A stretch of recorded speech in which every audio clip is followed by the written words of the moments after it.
Hello, and welcome to You Write, the podcast where creativity meets community. I'm Rachel. And I'm Matt. Each week on You Write, we challenge our listeners to write a story in just 30 minutes, using 3 of 5 randomly generated words. It's a fun and fast-paced exercise to spark your imagination and get those creative juices flowing. We'll read your submissions, offer feedback, and discuss the unique twists and turns of each story. Whether you're an aspiring author or just love a good tale, You Write is your place to explore the endless possibilities of storytelling. So grab you an uncooked noodle, some sauce, get comfy, and let's dive on into this week's pot of pasta. And remember, the only limit is your imagination and 30 minutes. Let's see what you got. Woo! Woohoo! Yeah. Hey, it's a new year! Hey, welcome back. Welcome back. 2025. 2025. Yep, That's what the I've one. been told. Mm-hmm. Mm-hmm. Yep. Yeah, last I checked, that was the next one after 2024. That's what I had found as well. Yeah, generally. Right. That's usually how it works. Okay. So I've been told. Oh. Yeah. Well, hey, did you have a good New Year? I did. Yeah? I did. I had a party at my house. I was there. Of which you were in attendance. I was. And, well, there was a lot of charcuterie. Many a charcuterie, yes. Yes, but we called it a charcuterie because the theme was che. Mm-hmm. Yeah. Yeah. So there was a lot of cheese. There was, I myself provided a Chick-fil-A charcuterie. There was a Chinese charcuterie. There was McDonald's charcuterie. There was Chick-fil-A and McDonald's charcuterie. Oh, yeah, and there was a Wendy's charcuterie as well. Do they advertise it as a charcuterie? No. Okay. No. We just just made it into a platter. Charcuterie on a wooden board. Right. That's all that. That's all that's required for a charcuterie is to be served on a wooden board. Exactly. Yes. A plank. And so also there was somebody who was not in attendance, but who was going to bring a cheesecake charcuterie with cherry and chocolate cheesecake. I'd have eaten some of that. Yeah. I didn't see that. Well, it wasn't there. Oh, because they were not. They weren't there. No. But there was also Chilton's, which, by the way, is a beverage in our neck of the woods. Yes, made delicious. With vodka, soda water, lots of lemon juice. And a salt rim. Yes. Unless you want to do a tahini rim with like some cucumber vodka or something. Which is also acceptable. It's not a Chilton, though. It's a variation on a Chilton. Okay. Yeah. So there were Chiltons. There was champagne. Yes, we brought a bottle of champagne. Yep. Mm-hmm. Yeah, and chips. And chips. Chiles. So many chips. Oh, one girl brought a rotisserie chicken. Uh-huh. In keeping with the theme. Uh-huh. Yeah. There were a lot of Cheetos. Too many, some might say. Some might. I would, honestly. You would? Yeah. You still have Cheetos? You're still finding Cheetos? Gave them away, but I'm still finding them. Okay. Yeah. They're everywhere. Wow. Yeah. Yeah, it was a fun party. Yeah. Yeah. Yeah. What about New Year's? Did you get your resolutions all figured out? I did. And I did a ceremony with a couple of friends where we wrote down the things that we were going to leave in 2024. And that's when I started playing the Tibetan meditation music. And I made a fire. Oh, I burned some incense and a candle. And then we took the items and we burned them. We charred them. You charred them? You charred them real good? Mm-hmm. We charred them up. It was pretty healing. Yeah? Yeah. I feel very zen. Right on. Yeah. What about you? I mean, they're figured out. They're not in motion yet, but yeah. Try to eat healthier, drink healthier. Yeah. And like work out. Right. And not for vanity, just to be healthy. Oh, you're not trying to lose a few? No, the other direction. I need to gain a few. By the way, Matt does not need to lose a few. For I am a rail. For he is but a rail. But a rail. He is but a lithe rail. Oh, lithe? Really? You think? Yeah. Yeah. Yeah, I do. Yeah. You're a lithe rail. Yeah. Yeah. And then tomorrow, we leave for Santa Fe. Santa Fe! Santa Fe! Woo! I don't know if any of our listeners are in the Santa Fe area, but if you are, hit us up. Hit us up. Go to the ski mountain place, man, thing. The place where snow and sports occur. Yes. Yes. Yeah, and we'll buy you coffee. And we're going there for our very own Matt's birthday. It's true. Happy meow meow to you. No, that's enough. I will not subject our listeners to happy birthday. That's fine. But I appreciate it. Thank you. You're welcome. Yeah. So did you see all our stories? Oh, I did. All our animal stories? All the animals. I loved this week's stories. They were great. I loved all of them. Yes. Each of them unique in their own right. Yeah. Yes. I loved all of them. Yeah. They were so good. Some overlapping perspectives between, it's generally dogs and cats. Yeah. We did get one bird. We did. Yeah. That we did. Yeah, we did. That was a good one. That was a good one. Yeah. I wish that I had written a story for this week. I just... I'm kind of surprised you didn't, honestly. I thought that you... I would have, but I have been in a drunken stupor for the last several days. Yeah. So... Yeah, it is the holidays, and we are wont to splurge. We are. Yes. We are wont to do that, which is why I am now doing dry Bember, which means I'm not drinking this month. I suggested she call it dryery, but doesn't have quite the same ring. No. Dry Bember is much better. But anyways, dryery sounds like an infection or something. Dryery. Plus, wouldn't that be dryuary? Dryuary. But I still prefer dry Bember. All right. Yeah. Fair enough. So, who are we going to read today? Oh, for this week, we will be reading the untitled story by Mexikim. Yeah. Yeah. So with no further ado, shall I? Please. Okay. Take it away. Okay. I just need a few more twigs. The new place is almost done, sort of. And maybe one more of these little bugs, just to be sure I'm full. Blech! That was a rock. Stop getting distracted. I've left the nest in a state of neglect for too long. Ugh, why does it have to be in a tree? It's up so high. Why can't it? Cat! Fly! Flap those stupid little wings. Flap, flap, flap. There's a fence. Fuck, that was close. Just stay up here for a little while. Ah! Don't look down. I have to look for a new place to gather. It's getting dark. I had a sample of bugs from that yard a few houses down. Maybe I'll try there again. I just have to fly over a little ways. Okay, I got this. It's so far down. Ah! Too far down. Ah! Stop it! I do this every time. I know I have to stay up high to stay safe, but the ground is so close to, the ground. Just float down. I don't have to look. I know how far it is, innately somehow. I can get there without ever looking down. Okay. Breathe. I landed safely again, as always. 1 twig, 2 twig, 3. Now just take them to the nest. Short flight. No need to look down. I just literally need to look up from here. Don't look down! I'm going to want to scream and then I'll lose my sticks. Then I'll have to do this all over again today. Just get to the nest and I can scream all I want. Almost there. Safe. Just put this twig here, a little adjustment, the other one over here, and one more. Perfect. Stop looking down. God damn it. If I just keep looking straight ahead, everything will be fine. This is a nice tree. Shady. Lots of huge leaves. A great view of all those rooftops. It's fine. No cats up here. Yet.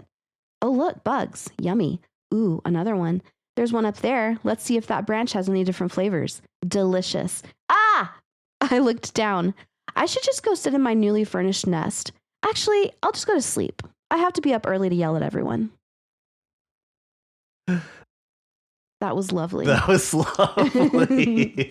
I don't know if I did that hilarity justice, but that was hilarious. It's just unhinged. Yeah, it is. This poor bird is just terrified. Yeah. And then immediately over it. And then terrified. And then terrified again. It's like really, really trying to like coach itself through like a mundane activity. Yes. Mm-hmm. And I get that. And just the premise of it that a bird being afraid of heights Oh yeah, as soon as I read it, I remembered Kim has said that several times, but then I saw that she commented that on her story. Yes. Yeah. Yeah. Just it's such a unique perspective. It is. That they're all up there actually, they're not like happily chirping, they're actually screaming in terror. Just they're afraid horrified all the time. Yes. Yeah, and just the interjections of cat, fly, yeah. flap those stupid little wings, flap, flap, flap, flap, flap. Yeah. I like it how easily the bird is distracted. Mm-hmm. I was just like, oh my god, and it's like 1 twig, 2 twig, 3. Yeah. It's like, this is fun. This is fun. Oh god, I look down. Yeah, I don't gotta look down. I look down. But yeah, it just kind of captures an almost neurotic state. Yeah. That birds generally kind of, you look at a bird and it's like, yeah, the way she wrote it here, that makes sense. Right. Because they are like spazzing out. Spazzing and sketchy and just, yeah. They're just like, yeah. So they seem very jittery. Yes. Mm-hmm. Yeah. They're naturally caffeinated. Yeah, totally. I like it whenever, there were a few parts that really made me laugh, but I like it when it's like talking about the tree. Shady, lots of huge leaves, a great view of all those rooftops. It's fine. It's fine. It's fine. It's fine. This is fine. Yeah, we're fine. Oh, we're good. Stop looking down. It was hilarious. And then whenever at the end, whenever it's like, actually, I'm just going to go to sleep. Yeah. I have to be up early to yell at everyone. Oh, that's true though. That the only time you hear birds is whenever they're screaming in terror for being up so high. Right. Or to just chastise you. Just to scream at you. Yeah. And that makes me think of roosters, like, they're like assholes. Yeah. They're just like, wake the fuck up, fuckers. It's barely dawn. Why are you asleep? Right. Yeah. They're just like kind of sadistic, I feel. Yeah. I'd agree with that. Yeah. Yeah. Yeah, like who asked you, rooster? Right. I certainly didn't. Nor did I. What gives you the right to make all this racket at dawn? It does sound oddly charming though. Mm-hmm. To wake up to a rooster crow. Oh, no, that's true. Yeah. It's very natural. Yeah. It feels natural. But yeah. Lovely story. Lovely. Well, hey, thanks, Mexikim. Yeah, that was lovely. A delightful ride. So delightful. Loved it. Loved it. Okay, what is next up on the docket? Up next, we have The Great Hunt by Nick Tew. Oh, yeah. Yeah. So, what'd you think of this one? I thought it was super cute. I really liked the perspective of the dog. And I hadn't even thought about, well, first of all, I did not know what a wyvern was, but I looked it up. It's like a dragon-like creature. Well, and it got me thinking, the dragons in Game of Thrones are technically wyverns or wyverns. Oh, because they just have 2 rear legs and wings. Whereas dragons are four-legged with separate wings. Oh, I never even realized that in Game of Thrones. Okay, so, but then I read what you had commented about. Are they actually wyverns, or is the dog just like having delusions of grandiosity about hunting like ducks? Yeah, like a duck hunt. Or something, yeah. Which would be cute. And just considering the language of the dog, I feel like it could go either way. There were a couple things that made me think that they may actually be hunting wyverns. Wyverns. I still don't know how to say it. Yeah, I don't either. I need to look it up. But yeah, something about like the weapons that they were using. It was like, I saw hanging in the sky arrows collected like drops of rain ready to fall. Nay, not fall, but be projected downwards violently, granted a force and speed only akin to that which my master could produce. That does seem a little magical. It does. So this could be exactly what the perspective is painting here. So yeah. But I still thought it was interesting because you have an animal perspective, and it's easy to bake in that misunderstanding, right? Because they don't speak our language, so it's easy to go into it thinking that there could be some misunderstanding. Right. Yeah. I wonder, does it say what kind of dog this is? It doesn't, but I gathered some kind of retriever. I'm imagining some type of like hound dog or something because it says my petite legs. Yeah. You know? Yeah. And so I'm like, it can't be like a Great Dane or like a golden retriever or something, you know, because they have like big legs. Big old bushy. They got big old legs. Yeah. So like, would it be like a hound dog? Isn't that a or dog? It could be like a terrier. Yeah, because it did mention that they were more likely to go hunt out like rodents and vermin, things like that. Yes. So that makes me think more of a terrier. But considering that they're hunting wyverns, it may be a different breed altogether. Could be. Who knows? Hellhound. A hound of hell. Hound of hell. Oh. Have you read Good Omens? No. Oh, it's wonderful. Damn. Yeah, the Hellhound keeps growing. Makes me think. Hellhounds. Okay. So, I like the way he refers to his pack as his brethren. Yes. Oh yeah, just the language in general that he uses. Hark. Hark. Yes. Hark, I can see them now. My Right. superior sense of sight allowing me to spot a single individual flying overhead, hissing profanely. Yeah. Yeah. Yeah, I just love his language. Yeah. And I also like the description of the taste of the blood and flesh because I'm like, you know, it made me almost want to eat some. Yeah. Which that's actually, I think that's whenever I circled around that maybe this is just a duck hunt. Yeah.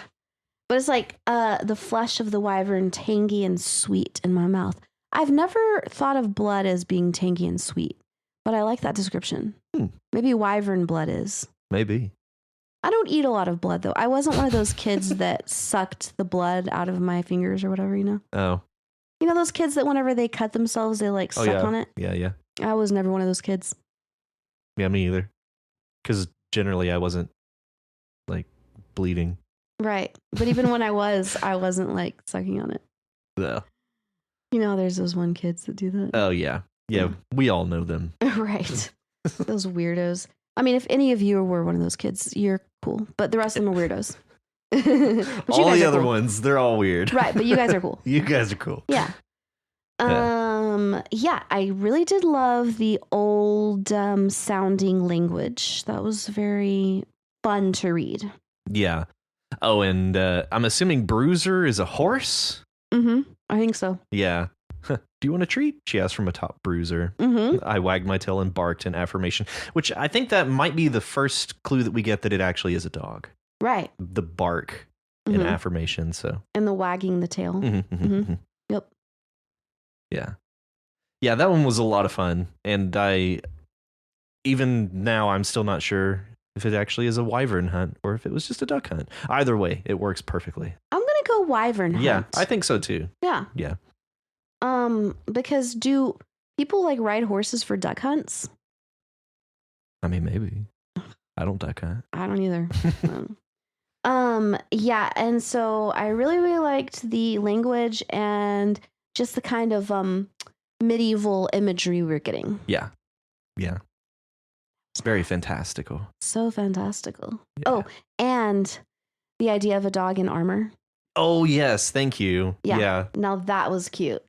Yeah, it makes me think, because we have a GSP, they're bird dogs, so they're oft used to go out and flush out birds.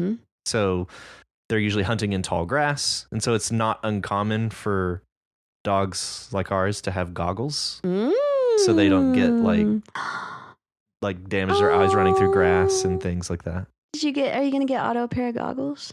Probably. Okay, because that sounds awesome. adorable. That sounds so cute. We bought him shoes to protect his little paws. Yeah. But he hates them. Oh, he's hilarious to watch. Oh, I watched him. He looked like a Clydesdale. He looks like a Clydesdale. Yeah. His back legs go straight back. Yeah, he's like, this is ridiculous.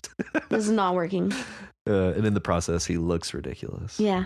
And adorable. Well, hey, thanks, Nick, to you. Yeah, thank you. And up next. Okay. Oh, yeah. Up next, we've got Auld Feline by Walker by Faith. Yes. Clever title. Very clever. I loved just the little descriptions. of the perspective of the cat. Mm-hmm. And this was an emergency situation. Let's be clear. Yeah. Yeah, just the kind of entitlement and just the high pillar that this cat is sitting on, just looking down on humanity. Like, you idiots. Judging them. Which totally tracks. Yeah, it's like, all right, you know what? Hey, be a moron. That's what you want to do. Oh, okay. I really like the part where it's like talking about the dog, the big hairy one. And it's like, we mostly just ignored one another until and unless I decided to remind her of who is boss with a quick slap to her face. Yeah. Which is hilarious. Because that's so like bitchy. Like if a human said that, we would be like, you monster. But a cat, it's just like, oh yeah, of course. Of course you did that. Yeah. And I think that was the first clue that I had that this was a cat. Yeah. The slap to the face. I was like, oh yeah. This is a sassy cat for sure. That was hilarious. Oh man. This paragraph. That was when I started to get concerned. This was after hearing the loud sound coming from outside that was not from the shape on the wall. That was when I started to get concerned, even though I was clearly busy. I was clearly busy cleansing my procreatorial apparatus. Right. I now knew this was indeed an emergency situation. Yes. Yeah, that one got me. That was funny. That was clever. Yeah, it was cute. Mm-hmm. And the one that's like the one that must be protected at all costs. The baby. Yeah, it's a baby. Yeah. Yeah. That's hilarious. Yeah, and the one who thinks he's alpha. Right. That is it, right? Or is that a different one? No, that is it. Yeah, the one who thinks he's alpha, and the one who is mother, and the one who must be protected at all costs. Yep. This colossal display of stupidity. You moron. Every time I go to your house, I feel like that's how Wiki looks at me. It's like you and your colossal stupidity. Right. How dare you? Yeah, he's like, I guess I'll let you in, but I'm gonna judge you. The whole time. Like with a really dirty side eye. Yeah. He's my sweet baby too. He is a sweetie. He is a sweetie. He just judges a little bit. It's fine. So this was like, what was this, like New Year's or 4th of July or what? New Year's, yeah. Old Fee sign. Oh, yeah. Yeah. Or Old Lang sign, Old Fee line. Right, yeah, there it is. Right. Yeah.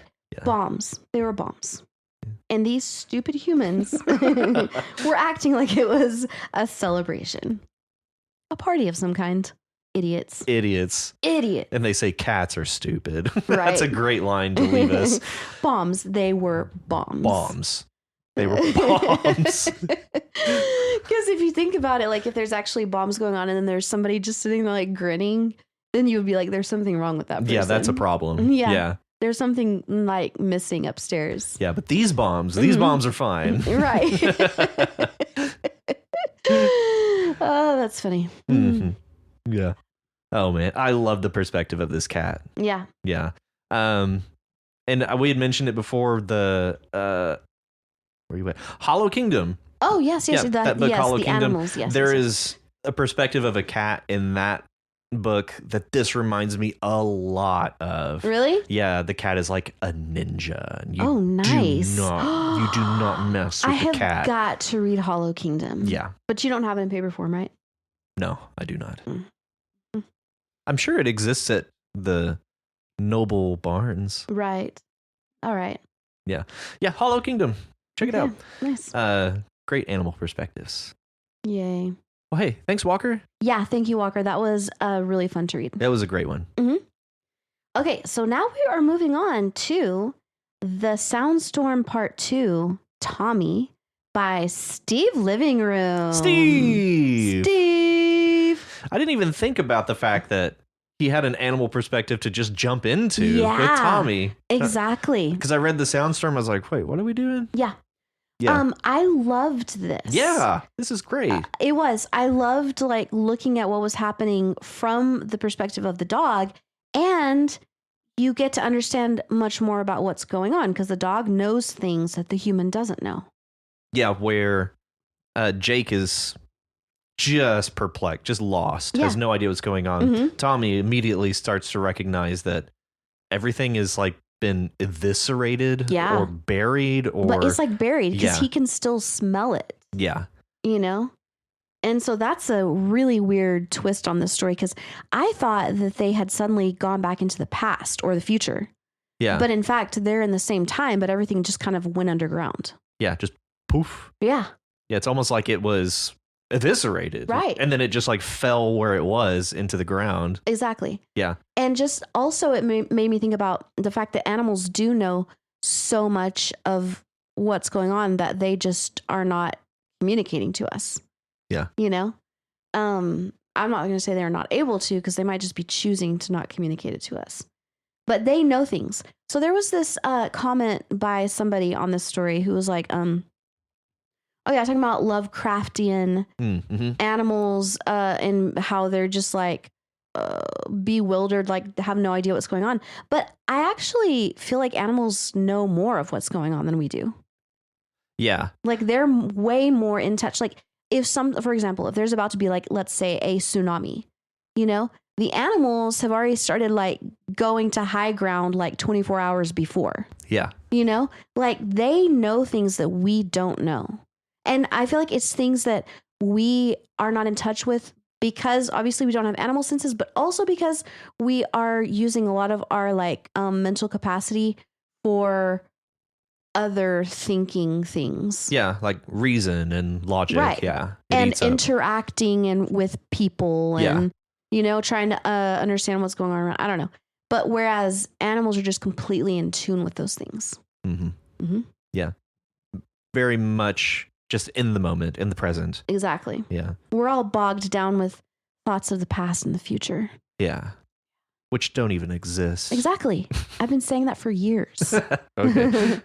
Yeah. So I really, really liked this perspective a lot. Well, yeah, I just like that we kind of get both perspectives, and you can see just how bewildering it is to Jake, and how much Tommy here is trying to help Jake. Mm-hmm. Like you just get that sense that they're a team, Yeah. and the way he recognizes when Jake is done Right. talking about something, or he Mhm. doesn't need to push. Yeah.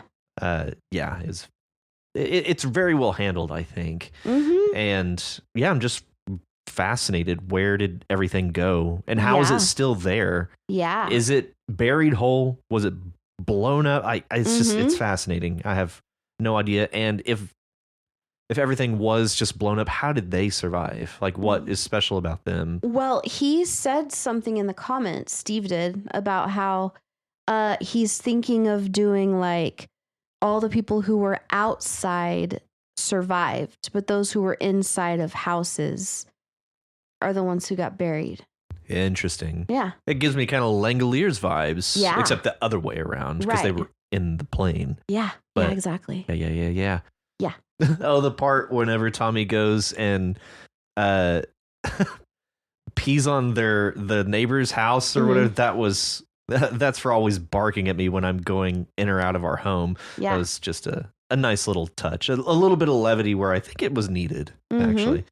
And I got the first hint of that we were not in some distant time whenever Tommy's like, I take a sample smell of where our neighbor's house was. I could just make out the faint smell of the neighbor's dogs along with their house and the people that lived there. So I'm like, okay, if the dog can still smell those people that lived there, then we must be in the same time period, Yeah. you know? And reinforced later, I also can smell mommy Sarah's smell under there. It's like everything, including Sarah, were annihilated into tiny pieces and buried. Yeah. Yeah, that was troubling. Yeah. Reading that, I'm like, oh my God. Like, Yeah. what?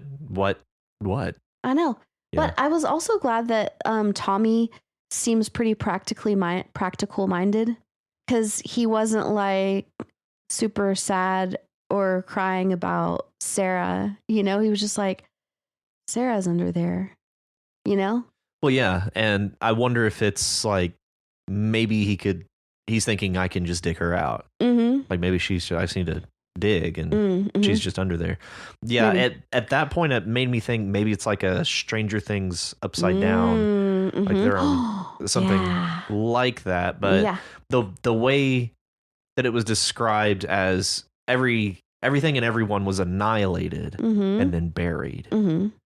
That use of the word annihilated, I don't know, just makes me think that this was devastating, and it's not just happening to Tommy and Jake. Right. It's not, Yeah. according to his comment. Yeah. But yeah, I was like, dang. So I guess there's probably no hope for Sarah if everything was annihilated into little pieces. Seems that way. Yeah. Yeah. Yeah. What did you think about the overlap in the events from part 1 and then the overlap for part 2 from... I kind of liked it, to be honest. Okay. Yeah. I kind of liked it, but I could see it not being there and adding a different element, but it being there also added like a different literary element to it that I really enjoyed. Yeah. I think that there's a place for it. I think there needs to be something more unique to Tommy's perspective to justify including that at the start, which, I mean, there are plenty of things that you could do from that perspective, but it seems like we were just kind of rehashing what we knew from part 1. And we really get into Tommy's perspective in the 4th paragraph there. I come back slowly in a daze. And that's whenever we really truly set off fresh in Tommy's perspective there. Yeah, that's true. But I do think it's cool to be able to see the perspective of Tommy, to know how he perceived the same thing that Jake perceived. Yeah. You know, like we saw in the last story how Jake perceived it. And then in this story, we see how Tommy perceived that same moment, you know? Yeah. Yeah. And they're strikingly similar, which is why I was thinking maybe you could just make it more just Tommy. Like maybe not so many of the details that we already know about. I don't know. I don't know. It just felt like we were kind of rehashing what we already knew, which actually was nice coming into it for part 2, because I was trying to remember what the soundstorm was. And I was like, oh, okay. Right. I know exactly where we are. So I think there is a place for that. I just think it could be, you could change it up enough to make it Tommy's perspective that much more different from Jake's from part 1. Yeah. Yeah. Other than that, this is a delight. Yeah. Absolute delight. It was awesome. And I would love to read more about this story if you do decide to continue it. Yeah. Yeah, I would too. Yeah, great continuation. Yes. Well, thank you, Steve. Thanks, Steve. And last story for episode 20. Oh, dang. Is A Good Human by the Prismatics 19. You got thoughts on this one? Yeah. Yeah, of course. Okay, so it seems to infer that this human killed himself. It reads that way. Yeah. And if it weren't for that, I feel like there's a lot of really funny things in here about the wording of things and the perspective of the cat. Oh yeah. Yeah, it's rife with this comedy from their perspective. Yeah. Yes. And this is the one that really, well, this was one of the ones that made me like really laugh out loud when I was reading it. Yeah. And then it twists on you. Yeah, but I'm like, okay, good human. Would a good human do that and leave the animals like that? You know? Because, okay, killing yourself is one thing, but knowing you're going to and leaving your animals to their own devices. Is that like a fatalism or nihilism? Like nothing matters? Guess so. Yeah. I kind of took it as a play on words, and that it's a kind of like a tasty human. Because that's where we end up ultimately. Okay, that's true. That's true. Yeah, okay, so just jumping right in. I love the perspective of this cat. And I love the part about the white hole that we all hated. Oh yeah, here it is. They saw the man get into the white hole that they all despised. Yeah. and then fill it up with spicy water. I loved that. I did too. I said, hell yes, that's amazing. Spicy Yes. water. Yes. Lovely. Yeah, that was hilarious to me. And how the cat is just, the cat again has that same kind of like very confident, like sure of himself Yeah. mentality. He's like, well, he's getting the white bowl again or whatever. Yeah. With the spicy water. And he's like explaining everything. The cat is explaining everything, you know, like very knowledgeable.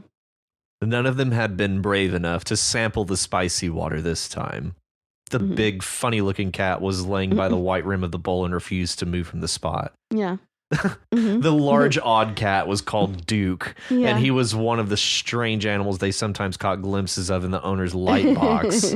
Yes, and also that reminded me of our last episode where you asked, what would I call a television? Yeah. Yes. Yeah, light box. Light box. Yeah, I like it. That's a good one. Yeah, just it's so creative, and yeah, you give us so many, like, I guess, qualifications for what the cat is saying. What interested Chester, the sound the human made at him. Specific brand of feline curiosity was the pool the human was lying in. Yeah, Chester was the bravest of the cats. Another of the humans' noises. To call them noises. Yeah. Yeah, lovely. Yeah. Also, I like it how it was like, oh, the light box, he called it the Temivision. Temivision. Temivision. That really made me laugh. But yeah, and eventually we circle around to, well, you just want to explain what happened here? Like where did we end up here? Well, we ended up with, and I like Chester.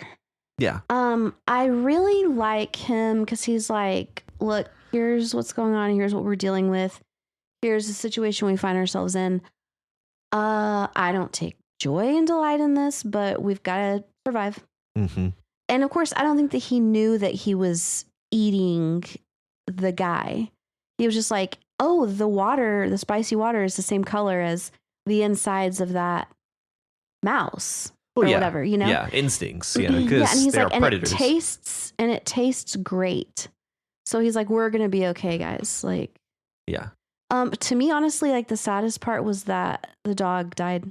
Yeah, because we get kind of some backstory that Duke wouldn't let them approach, and eventually Duke stopped moving. Yeah, that was sad. That was very sad, but it also showed kind of the difference between cats and dogs. Yeah, the loyalty of Duke to protect. Right, and dogs, you know, I mean, we all know dogs do that in real life. Oh yeah. And cats, I believe that they would eat you to survive. Oh yeah. Whereas a dog would die at your side. Yeah. Yeah. Yeah.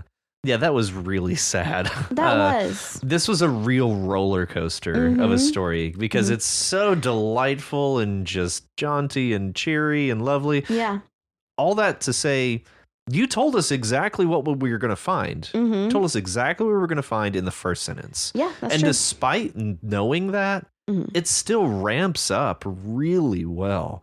The way you can come out and tell us exactly what we're going to find. Yeah. And then it still feel like a surprise at the end. That's true. The way that we come across it. Because I suppose we're not sure why there is a corpse in the house or why the owner is now dead. Yeah. So I guess we're discovering what happened to the owner. Yeah. I like how Chester describes the color as delicious. That color had been delicious. And this bowl was nearly full to the rim of it. Yeah, excellent way to describe how a cat would perceive that. Yeah. Or even just a predator in general. Right. Yeah. And also calling the owner's hands paws, you know? And I was happy there at the end that Chester and Rai and Basket were going to survive. Yeah. You know? Chester thought they had food for a while now. Yeah. Yeah. Like they're gonna make it. Yeah, hopefully long enough for somebody to happen upon them. Right. So I don't even know what to say about this story. Like, it was very enjoyable. I laughed a lot. It's also tragic. It is tragic. It honestly, whenever I was reading about Duke, I was sad. I was That too. made me sad. Me too. So yeah, I went from absolutely just grinning about spicy water and this and Chester and his antics to just, oh no. Yeah. Oh no. It was so sad. Mm-hmm. Yeah, an absolute roller coaster ride. Yeah. Very, very well done. Yeah, very. Well, hey, thanks, the Prismatics 19. Well, all right, that's all of our stories. That was so fast. For this week, I know, that right? That was fast because it was 30-minute stories and there were only like 5 of them. Yeah. Yeah. Very, very quick. Yeah, which is okay for this week because we've got things to do. Yeah, I got to pack. Yeah. Yeah. You got to pack. And you got to master this. Oh, yeah, edit. Right, whatever. I just want to sound cool. You got to no remaster mastering involved. it. You got to master it and then release it. No mastering. Okay. Just fine. edits. Yeah. I don't even mix it. You're neither gonna master nor mix. Mix nor master. No mix, no master. Oh. Wow. Well, I guess technically it's mixing itself because. Yeah, whatever. Sure. It's fine. Yeah, okay. And hopefully we'll still be among the living next week. Yeah, have all of our limbs still in the shape that they're supposed to be in. Hopefully. Yeah. Well, hey, so that moves us into episode 21. 21. And for this episode, it is an image prompt. And so go over to the subreddit, and under episode 21 you can find a link to that image. And the words to go along with this are accompany, copy, provoke, replacement, and guitar. So you got us a definition for accompany? Yeah. Accompany is a verb. Yes. And it means to go along with. To provide company to? Yes. Yes. Yeah. Quite. Mm-hmm. To join together with. Yeah. To be there at the same time as. And the noun version of this would be accompaniment. What'd you say? Accompaniment? There's like a... Yeah, accompaniment. I felt like you added an extra syllable in there. Accompaniment. No, you're right. It sounded like you had an extra syllable in there. Accompaniment. Now I'm really self-conscious about it. I guess it's just because I've always said accompaniment. Accompaniment. Yeah. And so then whenever you said accompaniment, it almost sounded like I had an extra syllable. But it didn't. You're totally right. Huh. I had to have piano accompaniments many a time. So, yeah. Accompaniment.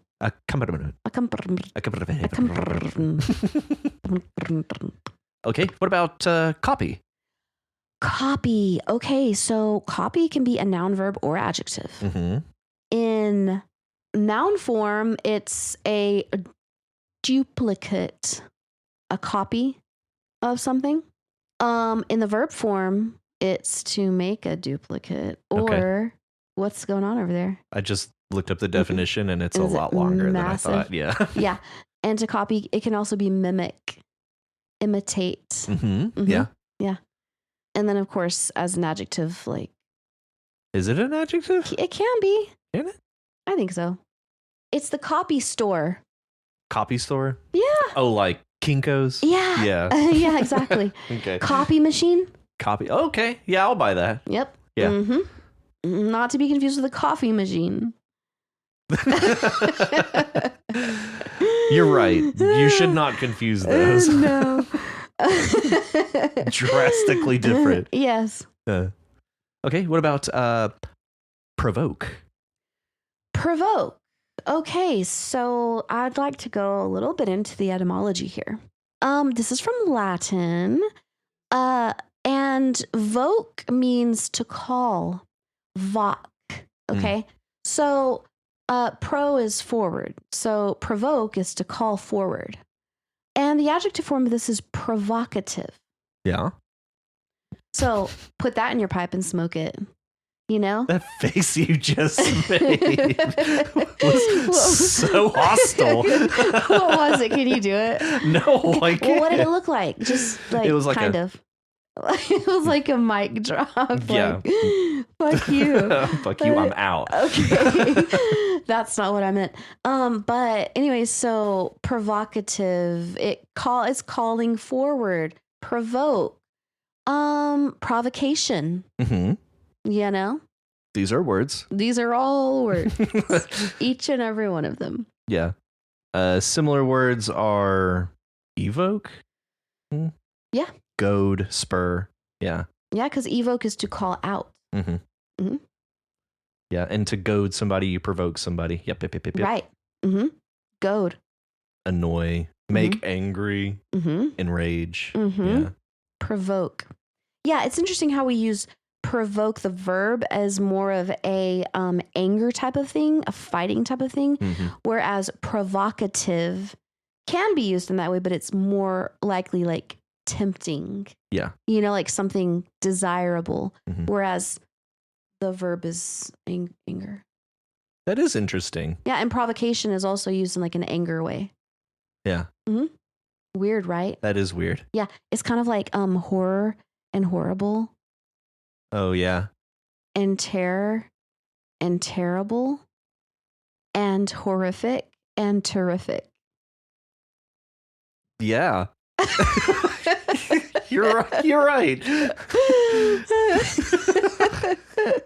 Horror, horrible, horrific, terror, terrible, terrific. Yeah. Yeah.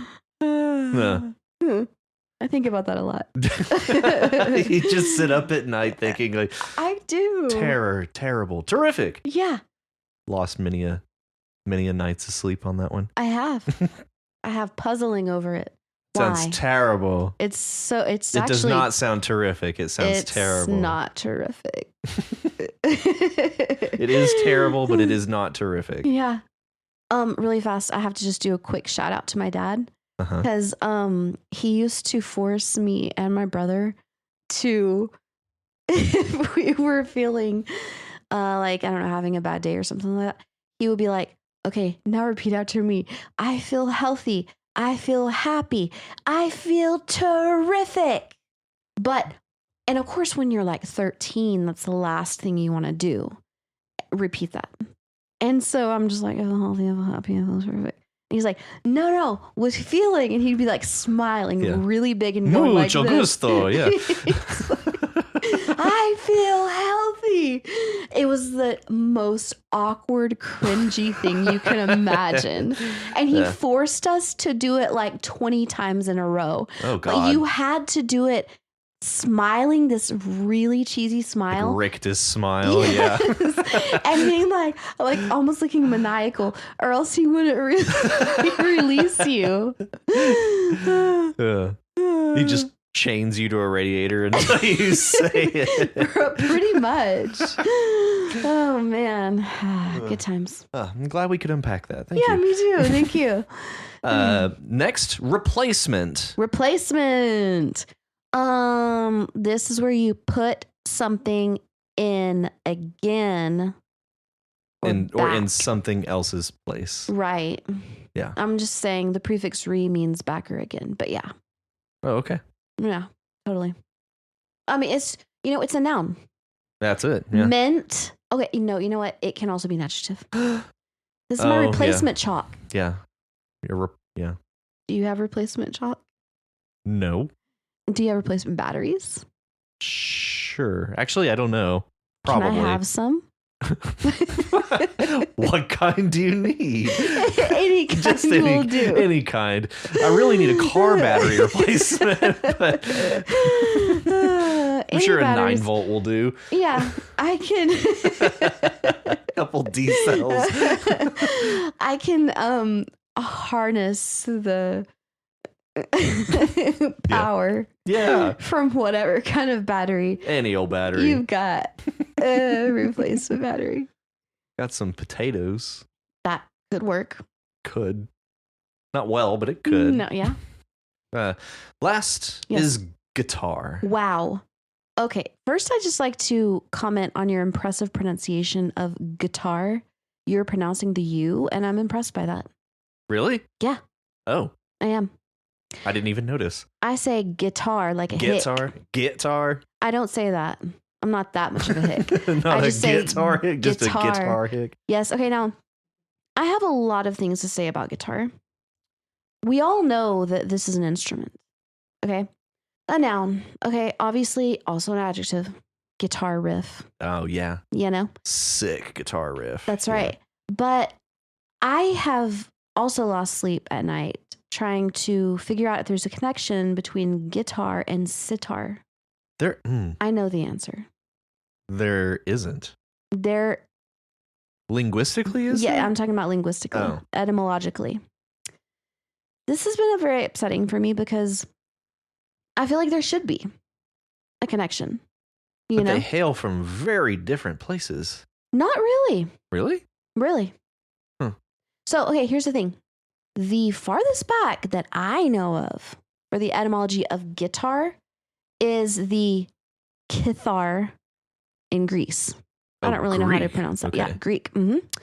And sitar actually is from Persian. It's from Iran, and it means 3 strings.